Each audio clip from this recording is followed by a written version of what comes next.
الله أكبر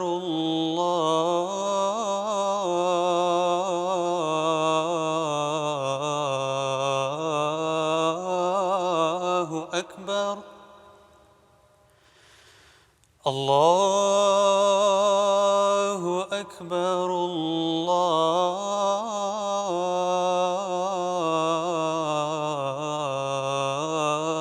الله أكبر أشهد أن لا إله إلا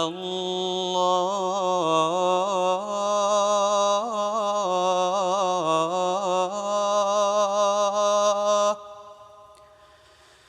أشهد أن لا إله إلا الله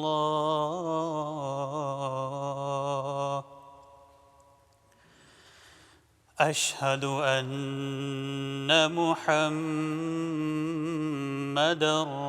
رسول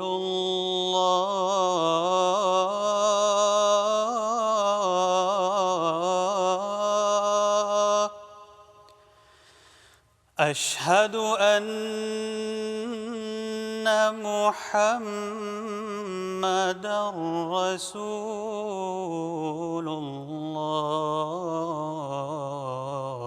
الله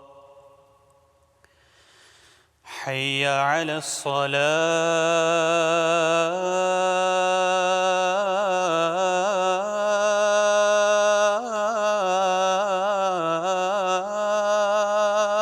الصلاة حي على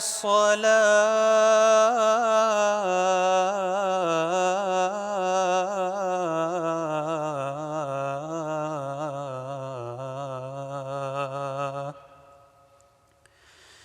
حي على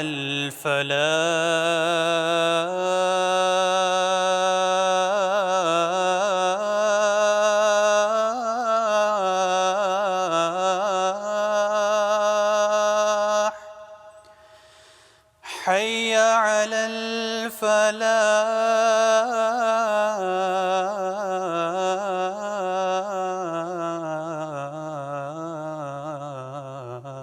الفلاح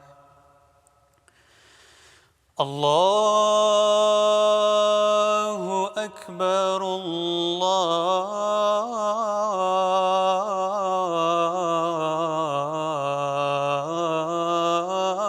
الله أكبر لا إله إلا الله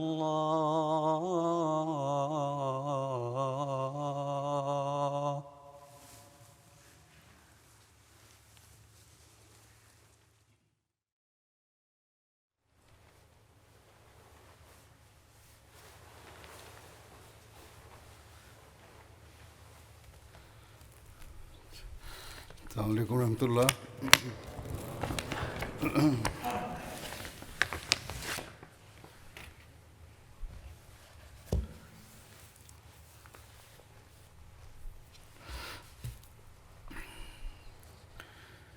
أشهد أن لا إله إلا الله وحده لا شريك له وأشهد أن محمدًا عبده ورسوله أما بعد فأعوذ بالله من الشيطان الرجيم بسم الله الرحمن الرحيم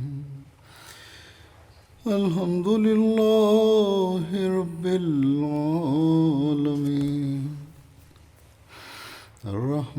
الرحمن الرحيم مالك يوم الدين إياك نعبد وإياك نستعين اهدنا الصراط المستقيم صراط الذين أنعمت عليهم غير المغضوب عليهم ولا الضالين.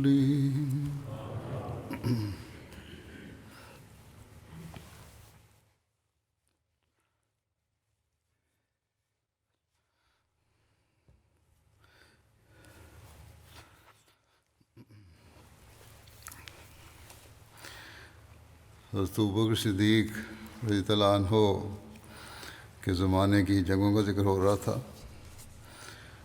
اس ضمن میں فتح دمشق جو 13 ہجری میں ہوئی، اس کے بارے میں کچھ تفصیل بیان کرتا ہوں. یہ آخری جنگ تھی جو ابوبکر صدیق رضی اللہ عنہ کے زمانے میں ہوئی. دمشق جو ہے یہ اس کے محلِ وقوع کے بارے میں ذکر ہے کہ یہ قدیم دمشق شام کا دارالحکومت اور تاریخی روایات کا حامل شہر تھا. ابتداء میں یہ بت پرستی کا بہت بڑا مرکز تھا، لیکن جب عیسائیت آئی تو اس کے بت قدے کو کلیسیا بنا دیا گیا. یہ ایک اہم تجارتی مرکز تھا. یہاں عرب بھی آباد تھے اور مسلمانوں کے تجارتی قافلے یہاں آتے رہتے تھے، اور اسی وجہ سے انہیں یہاں کے بارے میں معلومات حاصل تھی. دمشق ایک قلعہ نما فصیل بند شہر تھا. حفاظت اور پائیداری کی وجہ سے اسے امتیازی حیثیت حاصل تھی. اس کی فصیل بڑے بڑے پتھروں سے بنائی گئی تھی. فصیل کی اونچائی 6 میٹر تھی. اس میں انتہائی مضبوط دروازے لگائے گئے تھے. فصیل کی چوڑائی 3 میٹر تھی. دروازے مضبوطی سے بند کیے جاتے تھے. فصیل کے چاروں طرف گہری خندق تھی جس کی چوڑائی 3 میٹر تھی. اس خندق کو دریا کے پانی سے ہمیشہ بھر کر رکھا جاتا تھا. اس طرح دمشق کا کافی مضبوط اور محفوظ حیثیت رکھتا تھا، جس میں داخل ہونا آسان نہ تھا. جب حضرت ابوبکر نے شام کی جانب مختلف لشکر روانہ فرمائے تو حضرت ابو عبیدہ کو ایک لشکر کا امیر بنا کر حمص پہنچنے کا حکم دیا. حمص دمشق کے قریب شام کا ایک قدیم مشہور اور بڑا شہر تھا. حضرت ابوبکر کے ارشاد پر حضرت خالد بن ولید نے دمشق پہنچ کر دوسرے اسلامی لشکر کے ساتھ اس کا محاصرہ کر لیا.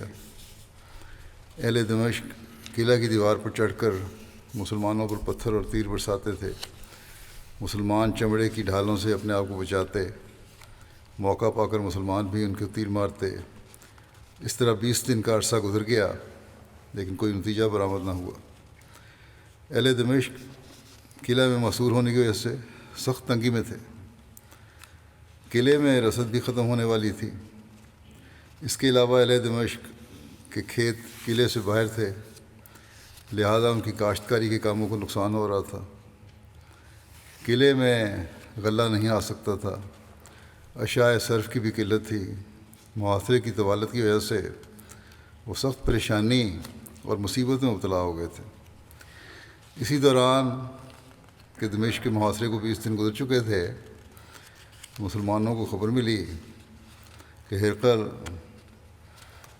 بادشاہ نے اجنادین کے مقام پر رومیوں کا بھاری لشکر جمع کیا. یہ خبر سنتے ہی حضرت خالد باب شرقی سے روانہ ہو کر باب جابیہ پر حضرت ابو عبیدہ کے پاس آئے اور صورتحال سے مطلع کرتے ہوئے اپنی رائے پیش کی کہ ہم دمشق کا محاصرہ ترک کر کے اجنادین میں رومی لشکر سے نمٹ لیں، اور اگر اللہ نے ہمیں فتح دی تو پھر یہاں واپس لوٹ آئیں گے اور دمشق کا مسئلہ حل کریں گے. حضرت ابو عبیدہ نے کہا کہ میری رائے اس کے برعکس ہے، کیونکہ 20 دن تک قلعہ میں محصور رہنے کی وجہ سے اہل دمشق تنگ آ گئے ہیں اور ہمارا رعب ان کے دلوں میں سما گیا ہے. اگر ہم یہاں سے کوچ کر گئے تو ان کو راحت حاصل ہوگی، اور وہ کھانے پینے کی چیزیں قلعے میں کثیر تعداد میں ذخیرہ کر لیں گے، اور جب ہم اجنادین سے یہاں واپس آئیں گے تو یہ لوگ طویل عرصے تک ہمارا مقابلہ کرنے کے قابل ہو جائیں گے۔ حضرت خالد نے حضرت ابو عبیدہ کی رائے سے اتفاق کرتے ہوئے محاصرہ جاری رکھا اور دمشق کے قلعہ کے متفرق دروازوں پر مسلمانوں کے تمام متعین سرداروں کو حکم دیا کہ اپنی اپنی طرف سے حملہ میں شدت اختیار کریں۔ حضرت خالد کے حکم کی تعمیل کرتے ہوئے ہر جانب سے اسلامی لشکر نے شدید حملے شروع کیے۔ اس طرح دمشق کے محاصرے پر 21 دن گزر گئے۔ حضرت خالد نے مسلمانوں کو حملے کی شدت بڑھانے کی ترغیب دیتے ہوئے خود باب شرقی سے سخت حملے جاری رکھے۔ اہل دمشق اب بالکل تنگ آ گئے تھے اور ہرقل بادشاہ کے مدد کے منتظر تھے۔ حضرت خالد نے پے در پے حملے جاری رکھے۔ وہ اسی طرح مصروف جنگ تھے کہ انہوں نے دیکھا کہ قلعہ کی دیوار پر جو رومی تھے وہ دفعتاً تالیاں بجا کر ناچنے کودنے لگے اور خوشی کا اظہار کرنے لگے۔ مسلمان حیرت سے ان کو دیکھنے لگے۔ حضرت خالد بن ولید نے ایک جانب دیکھا تو ایک بڑا غبار اس طرف اٹھتا ہوا نظر آیا۔ اس کی وجہ سے آسمان تاریک نظر آتا تھا، دن کے وقت میں بھی اندھیرا چھایا ہوا دکھائی دیتا تھا۔ حضرت خالد فوراً سمجھ گئے کہ اہل دمشق کی مدد کے لیے ہرقل بادشاہ کا لشکر آ رہا ہے۔ تھوڑی دیر میں چند مخبروں نے اس خبر کی تصدیق بھی کر دی کہ ہم نے پہاڑ کی گھاٹی کی طرف ایک لشکر جرار دیکھا ہے اور وہ بے شک رومیوں کا لشکر ہے۔ حضرت خالد فوراً آئے اور حضرت ابو عبیدہ کو صورتحال سے آگاہ کرتے ہوئے کہا کہ میں نے یہ ارادہ کیا ہے کہ تمام لشکر لے کر ہرقل بادشاہ کے بھیجے ہوئے لشکر سے مقابلہ کے لیے جاؤں، لہٰذا اس امر میں آپ کا مشورہ کیا ہے؟ حضرت ابو عبیدہ نے فرمایا کہ مناسب نہیں ہے، کیونکہ اگر ہم نے اس جگہ کو چھوڑ دیا تو اہل دمشق قلعہ سے باہر آ کر ہم سے جنگ کریں گے۔ ایک طرف سے ہرقل کا لشکر حملہ آور ہوگا اور دوسری طرف سے اہل دمشق حملہ کریں گے۔ ہم رومیوں کے دو لشکروں کے درمیان مصیبت میں پھنس جائیں گے۔ اس پر حضرت خالد نے کہا پھر آپ کی کیا رائے ہے؟ حضرت ابو عبیدہ نے فرمایا تم ایک جری اور بہادر شخص کا انتخاب کرو اور اس کے ساتھ ایک جماعت کو دشمن کے مقابلے کے لیے روانہ کرو۔ چنانچہ حضرت خالد بن ولید نے حضرت زرار بن ازور کو 500 سواروں کا لشکر دے کر رومی لشکر سے مقابلے کے لیے روانہ کیا۔ ایک دوسری روایت میں حضرت زرار کے لشکر کی تعداد 5000 بھی بیان ہوئی ہے۔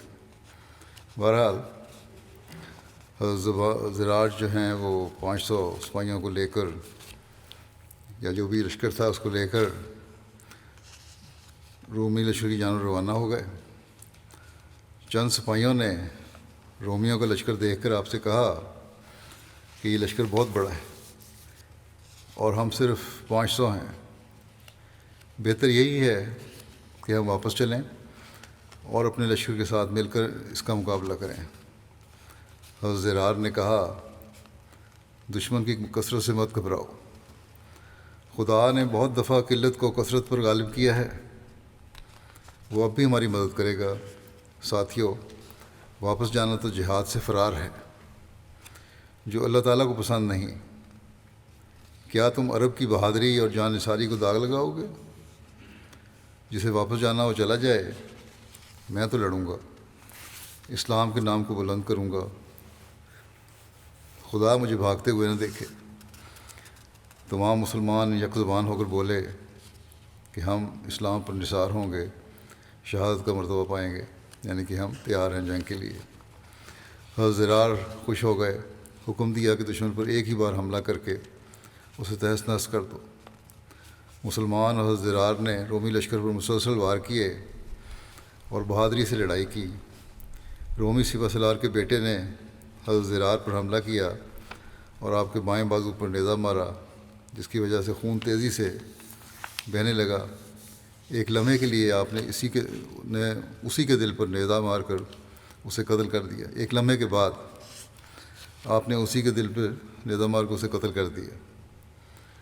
آپ کا نیزہ اس کے سینے میں پھنس گیا اور اس کا پھل ٹوٹ گیا۔ رومی فوج نے آپ کا نیزہ خالی دیکھا تو آپ کی طرف ٹوٹ پڑے اور آپ کو قید کر لیا، کیونکہ ہتھیار نہیں تھا ہاتھ میں۔ صحابہ کرام نے جب دیکھا کہ حضرت زرار قید ہو گئے ہیں تو بہت غمگین ہو اور پریشان ہو گئے۔ انہوں نے کئی دفاعی حملے کیے مگر ان کو چھڑا نہ سکے۔ حضرت زرار کی گرفتاری کی خبر جب حضرت خالد کو پہنچی تو آپ بہت پریشان ہوئے اور ساتھیوں سے رومی لشکر کے متعلق معلومات لے کر حضرت ابو عبیدہ سے مشورہ کیا اور حملے کے متعلق رائے لی۔ حضرت ابو عبیدہ نے فرمایا کہ دمشق کے محاصرہ کا معقول انتظام کر کے آپ حملہ کر سکتے ہیں۔ کمانڈر کے حضرت ابو عبیدہ تھے۔ حضرت خالد نے محاصرہ کا انتظام کرنے کے بعد اپنے ساتھیوں کے ساتھ دشمن کا تعاقب کیا اور ان کو ہدایت کی کہ جیسے ہی دشمن ملے اس پر اچانک حملہ کرنا۔ اگر زرار کو ان لوگوں نے قتل نہ کیا ہو تو شاید ہم زرار کو چھڑا لائیں گے، اور اگر زرار کو شہید کیا ہو تو بخدا ہم ان سے بھرپور انتقام لیں گے۔ تاہم مجھے امید ہے کہ اللہ ہم کو زرار کے متعلق صدمہ نہیں دے گا۔ اسی دوران حضرت خالد نے ایک شاہ سوار کو سرخ عمدہ گھوڑے پر دیکھا جس کے ہاتھ میں لمبا چمکدار نیزہ تھا۔ اس کی وضع قطع سے بہادری، دانائی اور جنگی مہارت نمایاں تھی۔ زرہ کے اوپر لباس پہن رکھا تھا، پورا بدن اور منہ چھپا ہوا تھا اور فوج کے آگے آگے تھا۔ حضرت خالد نے تمنا کی کہ کاش مجھے معلوم ہو جائے کہ یہ شاہ سوار کون ہے، واللہ یہ شخص نہایت دلیر اور بہادر معلوم ہوتا ہے۔ سب لوگ اس کے پیچھے پیچھے جا رہے تھے۔ لشکر اسلام جب کفار کے قریب پہنچا تو لوگوں نے اس شاہ سوار کو رومیوں پر ایسے حملہ کرتے دیکھا جس طرح باز چڑیوں پر جھپٹتا ہے۔ اس کا ایک حملہ تھا جس نے دشمن کے لشکر میں تہلکہ ڈال دیا اور مقتولین کے ڈھیر لگا دیے، اور بڑھتے بڑھتے دشمن کے لشکر کے درمیان میں پہنچ گیا۔ وہ چونکہ اپنی جان کو ہلاکت میں ڈال چکا تھا اس لیے دوبارہ پلٹا اور کافروں کے لشکر کو چیرتا ہوا اندر گھستا چلا گیا۔ جو سامنے آیا اس کو ریزہ ریزہ کر کے رکھ دیا۔ کچھ لوگوں کا خیال تھا کہ یہ شخص حضرت خالد ہی ہو سکتے ہیں۔ رافع نے حیرانگی سے خالد سے پوچھا کہ یہ شخص کون ہے؟ حضرت خالد نے فرمایا مجھے معلوم نہیں، میں خود حیران ہوں کہ یہ کون ہے۔ حضرت خالد لشکر کے آگے کھڑے تھے کہ وہی سوار دوبارہ رومیوں کے لشکر سے نکلا۔ رومیوں کا کوئی بھی سپاہی اس کے مقابل نہیں آ رہا تھا، اور یہ تنہا کئی آدمیوں سے مقابلہ کرتے ہوئے رومیوں کے درمیان لڑ رہا تھا۔ اسی دوران حضرت خالد نے حملہ کر کے اسے کفار کے گھیرے سے نکالا اور یہ شخص لشکر اسلام میں پہنچ گیا۔ حضرت خالد نے اس سے کہا تو نے اپنے غصے کو اللہ کے دشمنوں پر نکالا ہے، بتاؤ تم کون ہو؟ اس سوار نے کچھ نہ بتایا اور پھر جنگ کے لیے تیار ہو گیا۔ حضرت خالد نے فرمایا اللہ کے بندے، تو نے مجھے اور تمام مسلمانوں کو بے چینی میں ڈال دیا ہے، تو اس قدر بے پرواہ ہے، آخر تو کون ہے؟ حضرت خالد کے اصرار پر اس نے جواب دیا کہ میں نے نافرمانی کی وجہ سے اعراض نہیں کیا، یہ نہیں کہ میں نافرمان ہوں اس لیے تمہیں جواب نہیں دے رہا، بلکہ مجھے شرم آتی ہے کیونکہ میں مرد نہیں ہوں، ایک عورت ہوں۔ عورتیں بھی اس بہادری کا نمونہ دکھاتی تھیں۔ مجھے میرے درد دل نے اس میدان میں اتارا ہے۔ خالد نے پوچھا کہ کون سی عورت؟ فرمایا اس عورت نے عرض کیا کہ زرار کی بہن خولہ بنت ازور ہوں۔ بھائی کی گرفتاری کا پتہ لگا تو میں نے وہی کیا جو آپ نے دیکھا۔ حضرت خالد نے سن کر کہا کہ ہم سب کو متفقہ حملہ کرنا چاہیے، اللہ سے امید ہے کہ وہ زرار کو قید سے رہائی دلا دے گا۔ حضرت خولہ نے کہا کہ میں بھی حملہ میں پیش رہوں گی۔ پھر خالد نے بھرپور حملہ کیا، رومیوں کے پیر اکھڑ گئے اور رومیوں کا لشکر تتر بتر ہو گیا۔ حضرت رافع نے شجاعت کے جوہر دکھائے۔ مسلمان ایک بار پھر بھرپور حملے کے لیے تیار ہوئے تھے کہ اچانک کفار کے لشکر سے کچھ سوار اس طرف تیزی سے امان مانگتے ہوئے آ گئے۔ حضرت خالد نے فرمایا ان کو امان دے دو، اور فرمایا میرے پاس لے آؤ۔ پھر خالد نے ان سے پوچھا کہ تم لوگ کون ہو؟ انہوں نے کہا کہ ہم روم کی فوج کے لوگ ہیں اور حمص کے رہنے والے ہیں اور صلح چاہتے ہیں۔ حضرت خالد نے فرمایا کہ صلح تو حمص پہنچ کر ہوگی، یہاں پر قبل از وقت ہم صلح نہیں کر سکتے۔ البتہ تم کو امان ہے، جب اللہ فیصلہ کرے گا اور ہم غالب آئیں گے تب وہاں پر بات ہوگی۔ ہاں یہ بتاؤ کہ ہمارے ایک بہادر جس نے تمہارے سردار کے لڑکے کو قتل کیا تھا، اس کے متعلق تم کو کچھ معلوم ہے یا نہیں؟ انہوں نے کہا کہ شاید آپ ان کے متعلق پوچھتے ہیں جو ننگے بدن تھے اور جنہوں نے ہمارے بہت سے آدمیوں کو مارا اور سردار کے بیٹے کو قتل کیا تھا۔ خالد نے فرمایا ہاں وہی ہے۔ انہوں نے کہا کہ جس وقت وہ قید ہوئے اور وردان کے پاس پہنچے تو وردان نے اس کو 100 سواروں کی جمعیت میں حمص سے روانہ کیا تاکہ بادشاہ کے پاس پہنچایا جائے۔ یہ سن کر خالد بہت خوش ہوئے اور حضرت ضافع کو بلا کر فرمایا کہ تم راستوں کو اچھی طرح جانتے ہو، اپنی مرضی کے جوانوں کو لے کر حمص پہنچنے سے پہلے حضرت زرار کو چھڑاؤ اور اپنے رب کے ہاں اجر پاؤ۔ حضرت رافع نے 100 جوانوں کو چن لیا اور ابھی جانے ہی والے تھے کہ حضرت خولہ نے منت سماجت کر کے حضرت خالد سے جانے کی اجازت حاصل کر لی، اور سب لوگ حضرت رافع کی سرکردگی میں حضرت زرار کی رہائی کے لیے حمص روانہ ہو گئے۔ حضرت رافع تیزی سے چلے اور ایک مقام پر پہنچ کر آپ نے اپنے ساتھیوں سے کہا کہ خوش ہو جاؤ، دشمن ابھی آگے نہیں گیا، اور وہاں پر اپنے ایک دستے کو چھپا دیا۔ یہ لوگ اسی حالت میں تھے کہ غبار اڑتا ہوا دکھائی دیا۔ حضرت رافع نے مسلمانوں کو چوکنا رہنے کا حکم دیا۔ مسلمان تیار بیٹھے تھے کہ رومی پہنچ گئے۔ حضرت زرار ان کی قید میں تھے اور درد بھرے لہجے میں اشعار پڑھ رہے تھے کہ اے مخبر، میری قوم اور خولہ کو یہ خبر پہنچا دو کہ میں قیدی ہوں اور مشقوں میں بندھا ہوا ہوں۔ شام کے کافر اور بے دین میرے گرد جمع ہیں اور تمام زرہ پہنے ہوئے ہیں۔ اے دل، تو غم و حسرت کی وجہ سے مر جا، اور اے جوان، مردی کے آنسو میرے رخسار پر بہہ جا۔ یہ شعر پڑھ رہے تھے، جن کے معنی یہ ہیں۔ حضرت خولہ نے زور سے آواز دی کہ تیری دعا قبول ہو گئی، اللہ کی مدد آ گئی، میں تیری بہن خولہ ہوں۔ اور یہ کہہ کر اس نے زور سے تکبیر بلند کر کے حملہ کر دیا، اور دیگر مسلمان بھی تکبیر کہتے ہوئے حملہ آور ہوئے۔ مسلمانوں نے اس دستے پر قابو پا لیا، سب کو قتل کر دیا گیا۔ حضرت زرار کو اللہ نے رہائی دلائی اور مال غنیمت مسلمانوں کو مل گیا۔ حضرت خولہ نے اپنے ہاتھوں سے بھائی کی رسیاں کھول دیں اور سلام کیا۔ حضرت زرار نے اپنی بہن کو شاباش دی اور خوش آمدید کہا، ایک لمبا نیزہ ہاتھ میں لیا اور ایک گھوڑے پر سوار ہوئے، خدا کا شکر ادا کیا۔ یہاں یہ خوشی ہوئی اور وہاں دمشق میں حضرت خالد نے سخت حملہ کر کے وردان کو شکست فاش دی۔ وہ لوگ بھاگ گئے اور مسلمانوں نے ان کا تعاقب کیا۔ وہ حضرت زرار اور دیگر مسلمانوں سے ملاقات ہوئی وہاں حضرت زرار اور دیگر مسلمانوں سے ملاقات ہوئی۔ فتح کی خبر حضرت عبیدہ کو بھیج دی۔ اب مسلمانوں نے یقین کر لیا کہ دمشق فتح ہونے والا ہے۔ دوسری طرف اسلامی لشکر دمشق میں مقیم تھا اور قلعے کا محاصرہ جاری تھا کہ بصرہ سے حضرت عباد بن سعید حضرت خالد کے پاس آئے اور اطلاع دی کہ رومیوں کے 90,000 کا لشکر بمقام اجنادین جمع ہوا ہے۔ حضرت خالد نے حضرت عبیدہ سے مشورہ کیا تو انہوں نے کہا کہ ہمارا لشکر ملک کے شام میں متفرق مقامات پہ منتشر ہے، لہٰذا ان تمام کو خط لکھ دو کہ وہ ہمیں اجنادین میں آ ملے، اور ہم بھی اب قلعہ دمشق کا محاصرہ ترک کر کے اجنادین کی جانب کوچ کریں گے۔ ہرقل کو وردان کی شکست کی خبر پہنچ چکی تھی، نیز اس کے بیٹے کے قتل ہونے کا مفصل حال معلوم ہو چکا تھا، لہٰذا ہرقل نے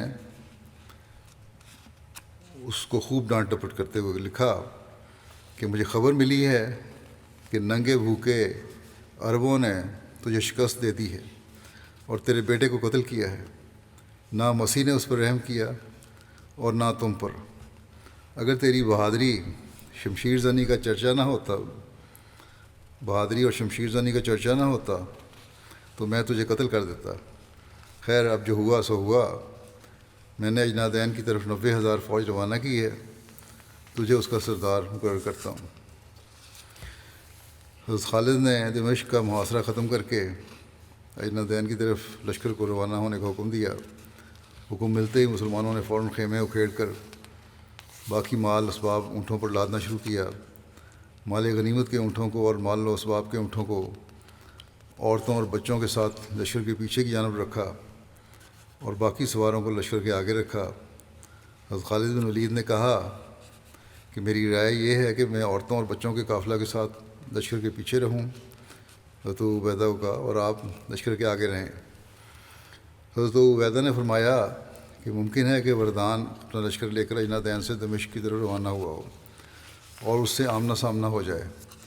اگر تم لشکر کے آگے رہو گے تو تم ان کو روک سکو گے اور مقابلہ کر سکو گے، لہذا تم آگے رہو اور میں پیچھے رہتا ہوں۔ حضرت خالد نے کہا آپ کی رائے مناسب ہے، میں آپ کی رائے و تجویز کے خلاف نہیں کروں گا۔ جب اسلامی لشکر دمشق محاصرہ ترک کر کے روانہ ہوا تو لشکر کو کوچ کرتے دیکھ کر اہل دمشق خوشی سے اچھلنے کودنے لگے اور تالیاں بجا کر اپنی خوشی کا اظہار کرنے لگے۔ اسلامی لشکر کو کوچ کے متعلق اہل دمشق نے مختلف آراء ظاہر کیں۔ کسی نے کہا کہ اجنادین میں ہمارے عظیم لشکر کے جمع ہونے کی خبر سن کر مسلمان ملک شام میں اپنے دوسرے لشکر کے پاس جمع ہونے گئے ہیں۔ کسی نے کہا کہ محاصرہ سے تنگ آ کر کسی اور مقام پر لشکر کشی کرنے جا رہے ہیں، اور بعض نے تو یہاں تک کہا کہ ملک حجاز کی طرف بھاگ کر جا رہے ہیں، واپس جا رہے ہیں۔ اہل دمشق ایک شخص کے پاس جمع ہو گئے جس کا نام بولس تھا، جتنے تھے وہ لوگ، اور وہ اس سے قبل کسی بھی جنگ میں صحابہ کے سامنے نہیں آیا تھا۔ یہ شخص ہرقل کا نہایت معتمد اور اعلیٰ درجہ کا تیر انداز تھا۔ اہل دمشق نے اس کو امیر بنایا اور ہر قسم کا لالچ دے کر جنگ کے لیے آمادہ کیا۔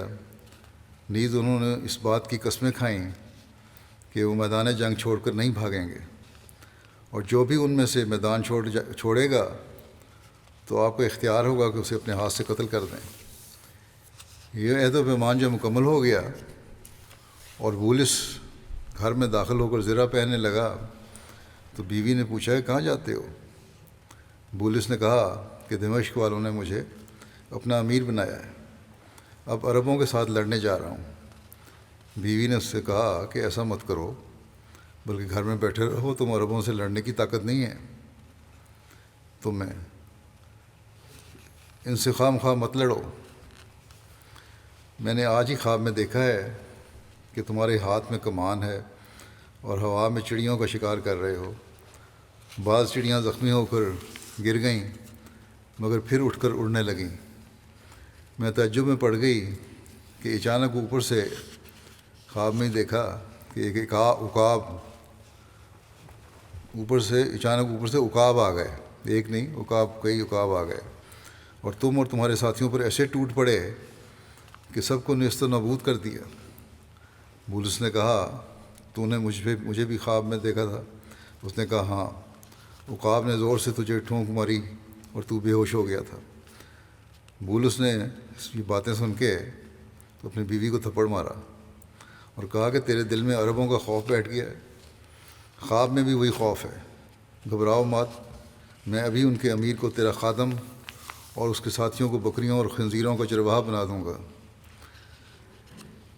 بولس نہایت تیزی سے 6,000 سوار اور 10,000 پیدل لشکر لے کر مسلمانوں کے پیچھے ان کے مقابلے کے لیے نکل گیا اور اسلامی فوج کی عورتوں، بچوں، مال مویشی اور ابو عبیدہ کے 1,000 لشکر کا تعاقب کیا۔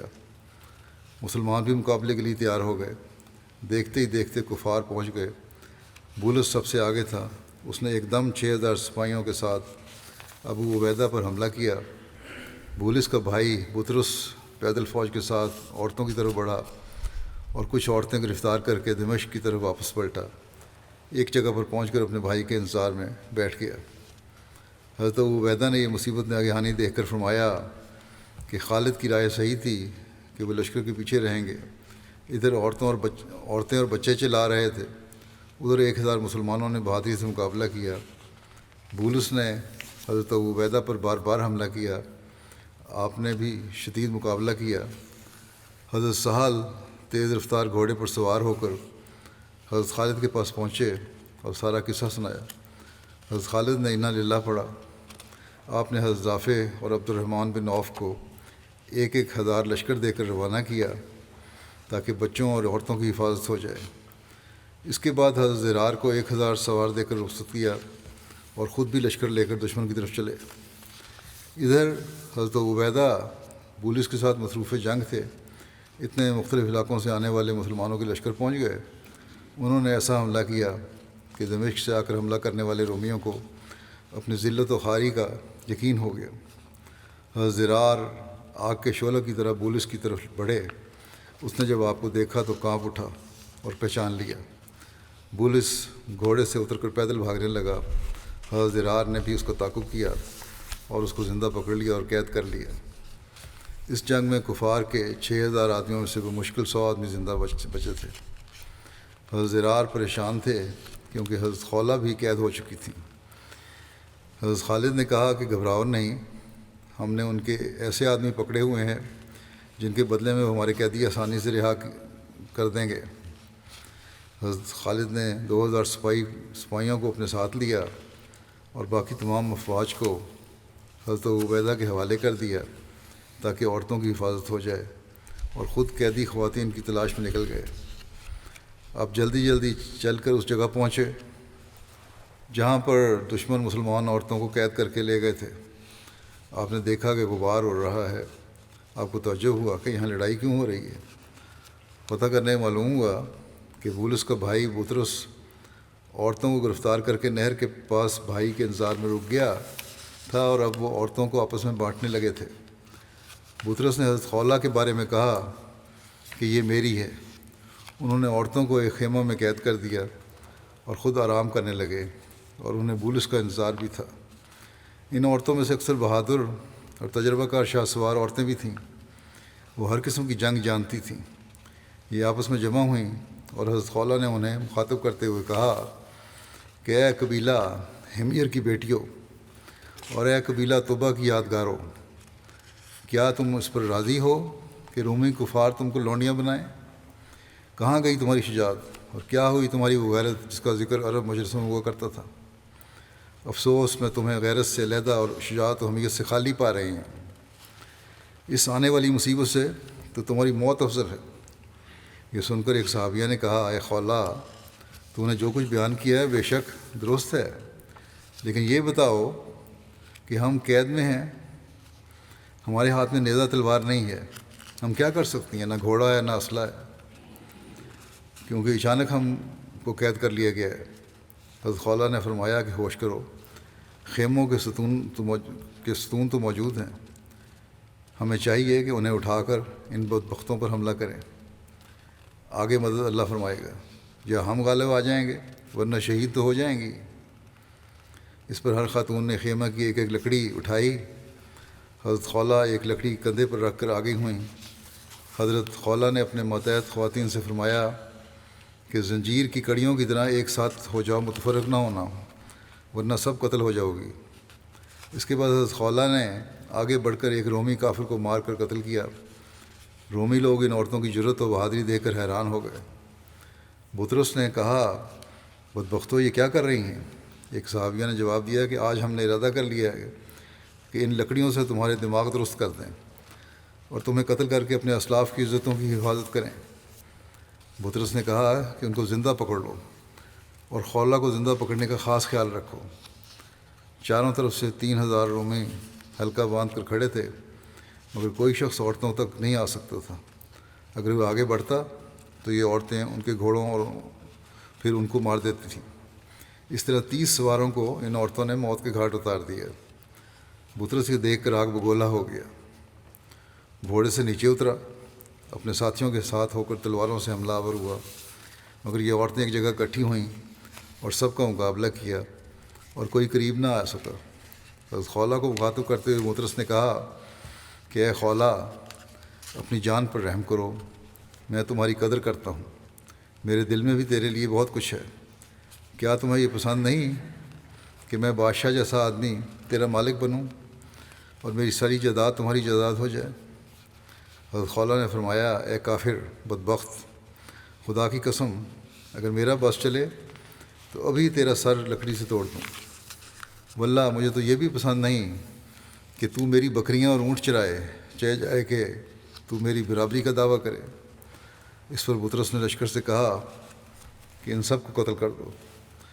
لشکر والے نئے سرے سے تیار ہو رہے تھے اور ابتدائی حملہ کرنے والے تھے کہ مسلمان حضرت خالد کی سرکردگی میں وہاں پہنچ گئے۔ آپ کو تمام حالات و واقعات کا علم ہوگا۔ عورتوں کی بہادری اور مقابلے سے مسلمان بہت خوش ہوئے اور پھر پورے لشکر نے کفار کے ارد گرد دائرہ ڈال دیا اور ایک ساتھ حملہ کیا۔ حضرت خولہ نے چلا کر کہا، اللہ کی مدد آ گئی ہے، اللہ نے مہربانی کر دی ہے۔ جب بطرس نے مسلمانوں کو دیکھا تو پریشان ہو گیا اور بھاگنے لگا، مگر بھاگنے سے پہلے اس نے 2 مسلمان شاہ سواروں کو اپنی طرف آتے دیکھا۔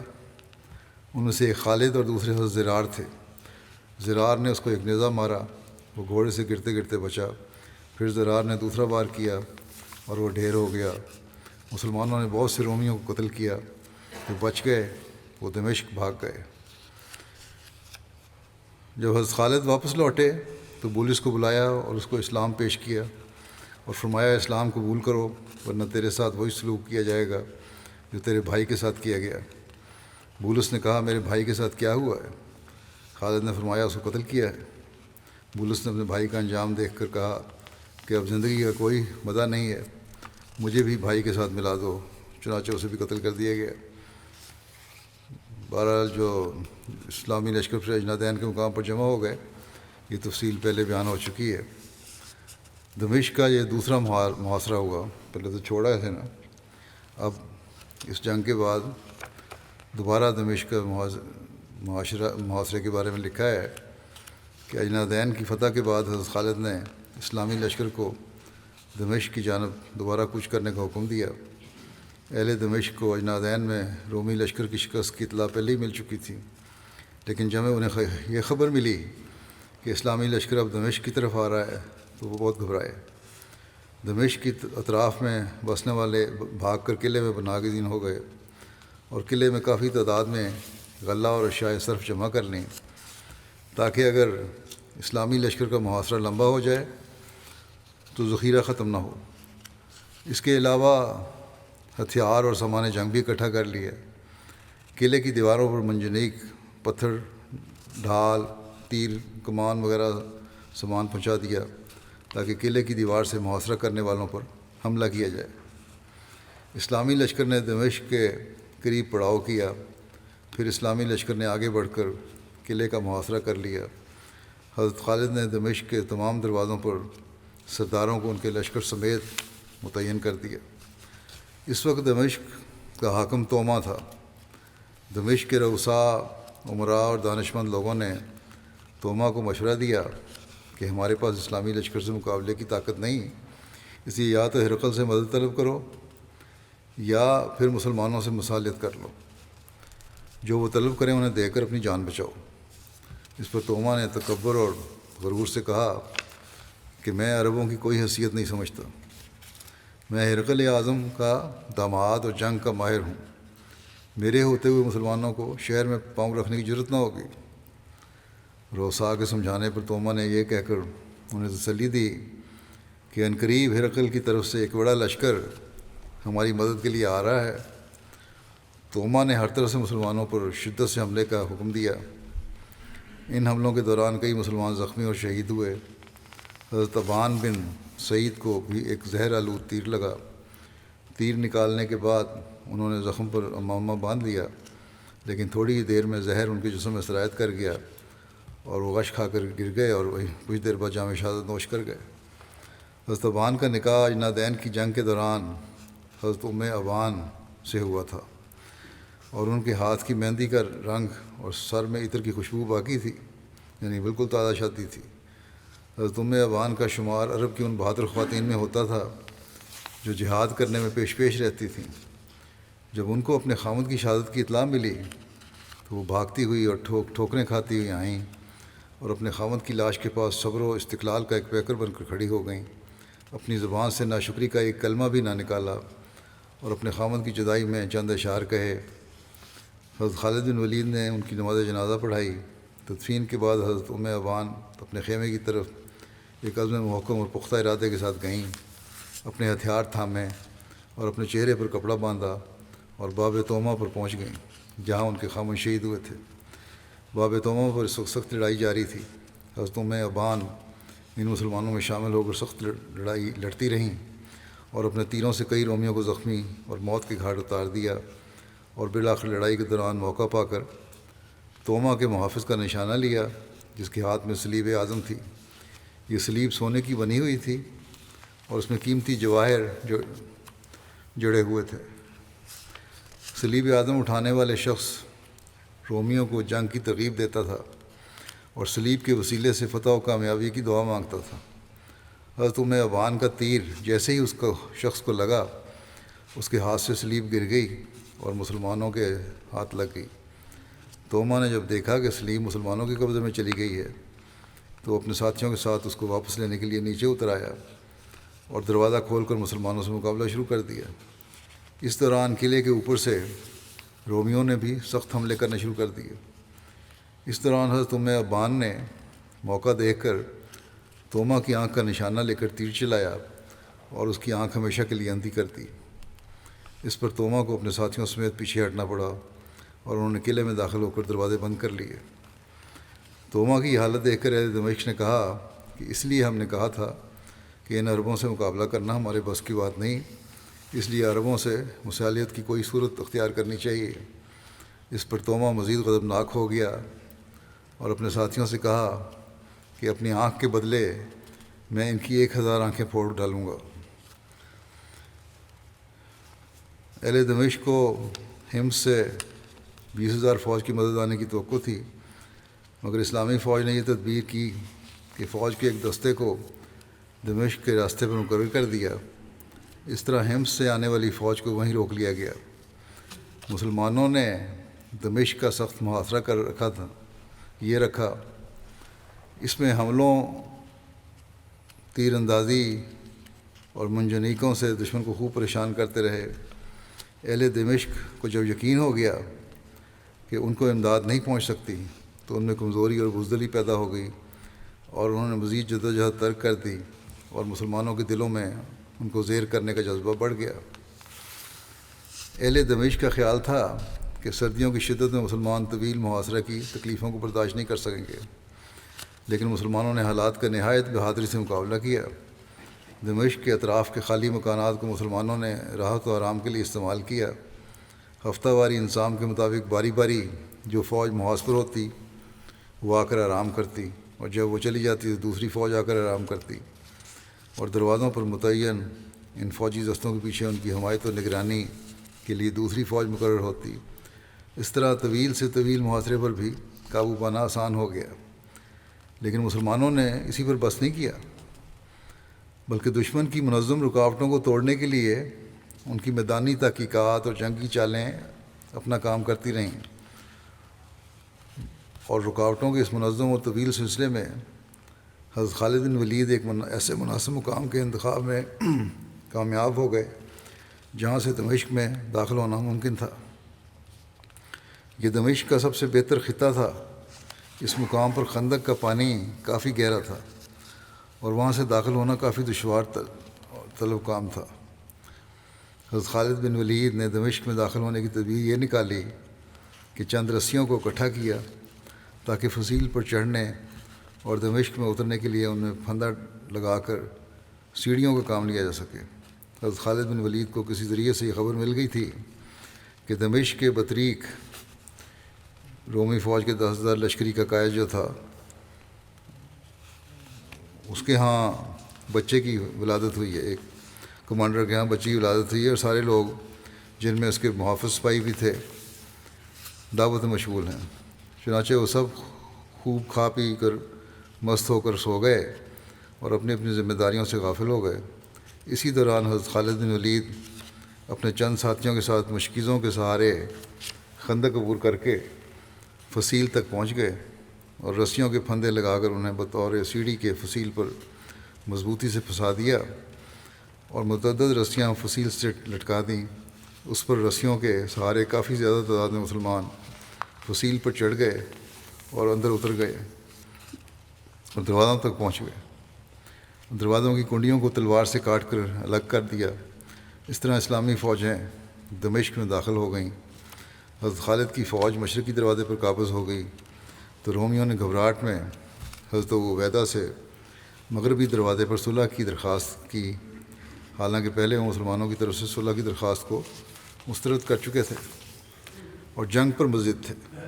حضرت ابو عبیدہ نے خوش دلی سے صلح کو منظور کر لیا۔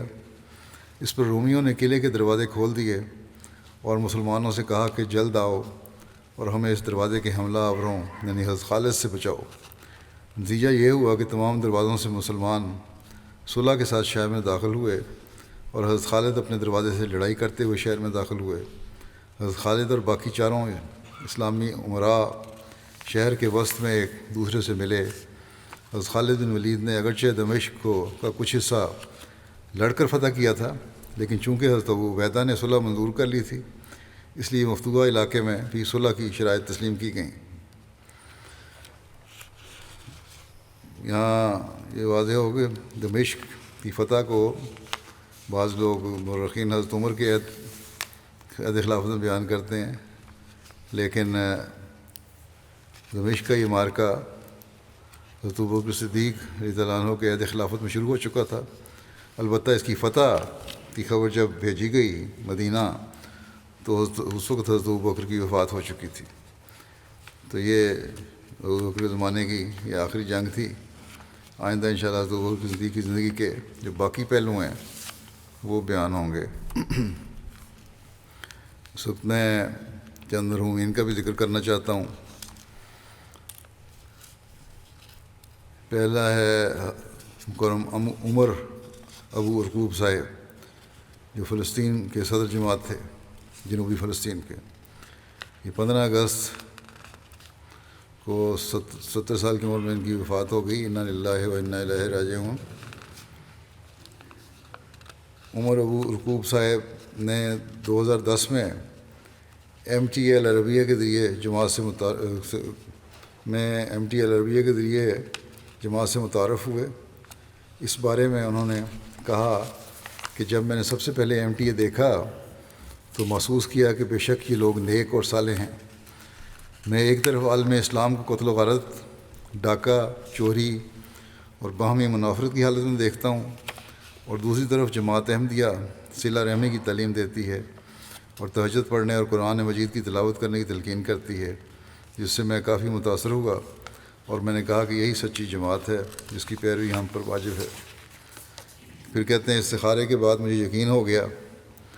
پھر انہوں نے خواب بھی ایک دیکھی تھی کہ یہی سچی جماعت ہے، اور کہتے ہیں میں اپنی وفات تک انہوں نے یہ عہد کیا کہ میں وفات تک اس جماعت سے منسلک رہوں گا۔ ہر مشکل وقت میں مرحوم بہت ثابت قدم رہتے تھے۔ مرحوم کہا کرتے تھے کہ جب تک میں زندہ ہوں تو اپنے عہد پر ثابت قدم رہوں گا۔ ان کی بیعت کے بعد ان کی اہلیہ محترمہ نے رویا میں دیکھا کہ چند احمدی لوگ ہیں، مکرم عمر صاحب کو اپنے گھر میں ایک کمرے میں لے گئے۔ انہوں نے ان کو نہلایا اور ان کے سینے کو کھول کر صاف کیا اور مجھے کہا کہ دیکھو ہم ان کو بہترین حالت میں واپس لے آئے ہیں۔ خلافت سے بے انتہا محبت کرنے والے تھے اور بڑی دعائیں کیا کرتے تھے۔ مرحوم جماعت سے اخلاص کا تعلق رکھنے والے تھے۔ اپنے گھر کے ایک حصے کو جو نچلی منزل تھی جماعت کے لیے وقف کیا ہوا تھا۔ جماعت احمدیہ جنوبی فلسطین مرحوم کے مکان میں نماز جمعہ، عیدین اور اجلاسات کے لیے جمع ہوتی، اور ان کے بیٹے نے کہا کہ مرحوم کی وصیت ہے کہ یہ حصہ جماعت کے لیے وقف رہے گا۔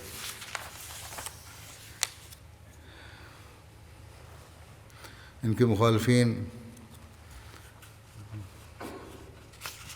ان کو بیماری کے دنوں میں کہتے تھے جماعت احمدیہ سے توبہ کرو، بیماری ہٹ جائے گی، لیکن مرحوم اس کے باوجود ان سے تبلیغی مباحثہ کیا کرتے تھے، اور ایک شخص جو بہت زیادہ بڑھ بڑھ کے تھا بولنے والا مخالفت میں، اس سے مباحثہ کیا اور اس کے ایسے لاجواب کر دیا کہ اس کو کوئی جواب نہیں سوچا۔ بیماری کی شدت کی وجہ سے مرحوم کو جب بیماری کا دن گزر رہے تھے ان کے، اگلے دن آئی سی یو میں منتقل ہونا پڑا۔ مباحثے کے دوران مرحوم کے بیٹے نے اس ملا سے کہا جو بہت زیادہ بڑھ بڑھ کے ان سے بحث کرنے والا تھا کہ والد صاحب کو چھوڑ دو، یہ صاحب تجربہ ہیں، تم ان کو نہیں منا سکتے۔ بہرحال بیٹا کہتا ہے کہ مرحوم نے مرض الموت میں یہ نصیحت کی تھی کہ میری موت پر اداس نہ ہونا۔ پھر حضرت بلال رضی اللہ عنہ کا قول دہراتے رہے کہ غداً سالق الاحبہ محمد و صحابہ، یعنی کل میں اپنے پیارے محمد صلی اللہ علیہ وسلم اور صحابہ سے ملوں گا۔ مرحوم بہت دل عزیز اور ایک پیاری شخصیت کے مالک تھے۔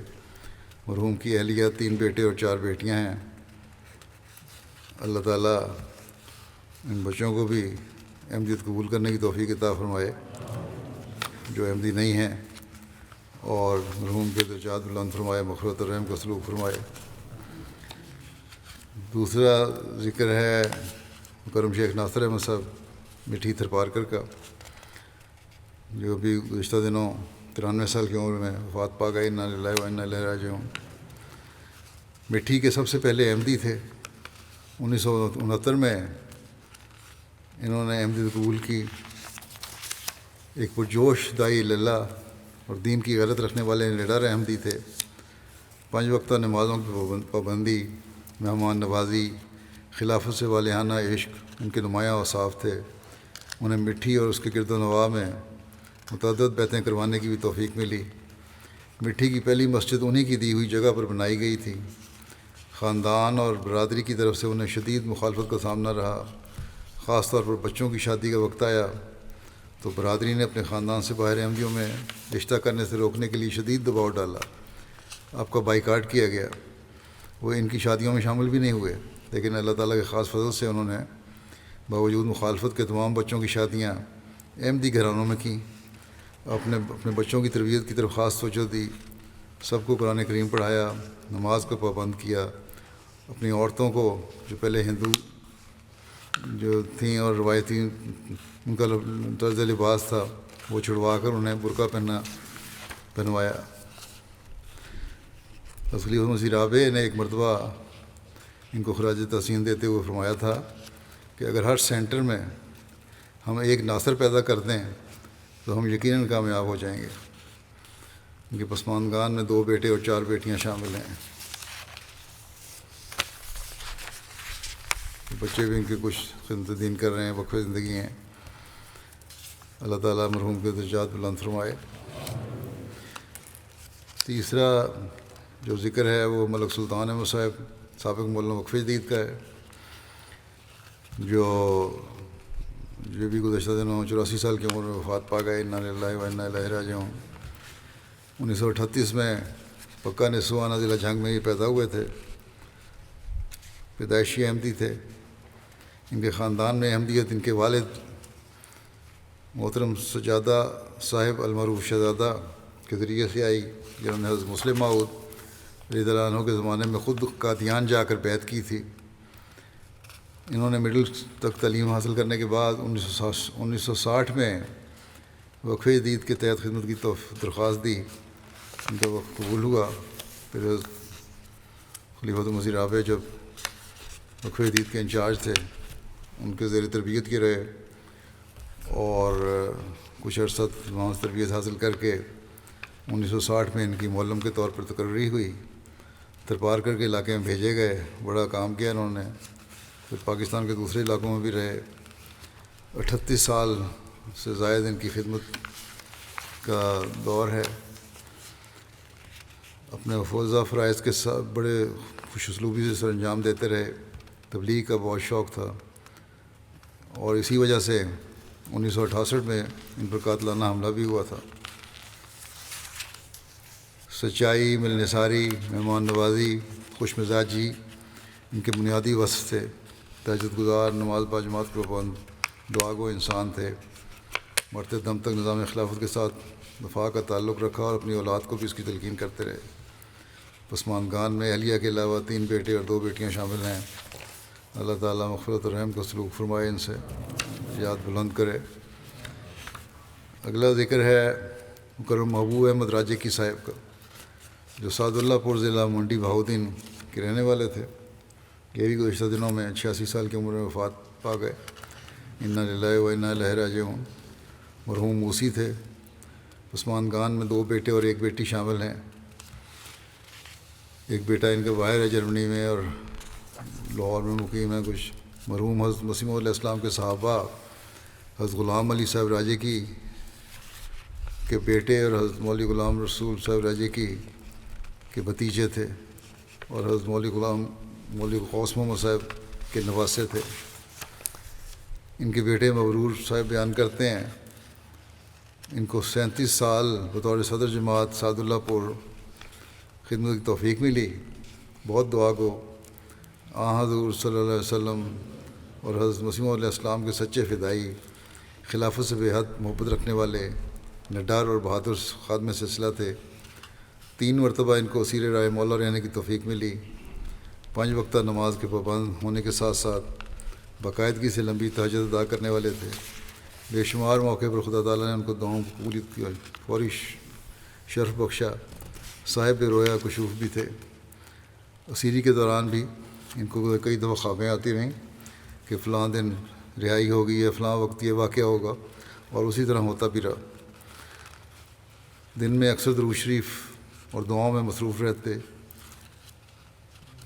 بلکہ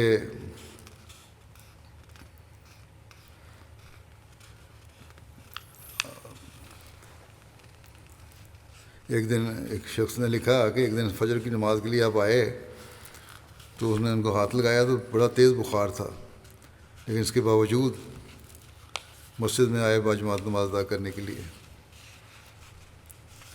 اور MTA سے تعلق اور خلافت سے محبت کا یہ حال تھا کہ اونچا سننے لگے تھے، سمجھ نہیں بھی آتی تھی، تب بھی خطبے کے دوران ٹی وی کے سامنے بیٹھ کر ضرور سننے کی کوشش کرتے تھے۔ ان کی وفات کے بعد ارد گرد کے گاؤں کے غیر احمدی بہت زیادہ آئے، بلکہ پہلے بھی آتے رہتے تھے، اور بڑا اعتقاد تھا، ان سے دعائیں کرایا کرتے تھے۔ وفات کے بعد تو آئے ہی افسوس کرنے، اور دعائیں کراتے تھے اور کہا کرتے تھے اگر یہ احمدی نہ ہوتے تو سینکڑوں ہزاروں کی تعداد میں ان کے مریض ہوتے۔ اللہ تعالیٰ اور ان کی دعاؤں کی قبولیت کی کئی غیر احمدیوں نے بھی واقعات بیان کیے ہیں اور مثالیں دی ہیں۔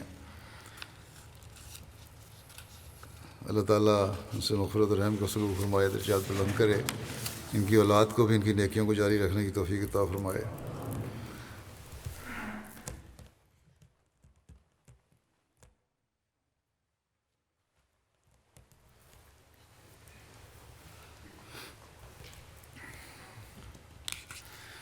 یہ سب نماز انشاءاللہ نمازوں کے بعد ان کے نماز جنازہ ادا کی جائے گی۔ الحمد للہ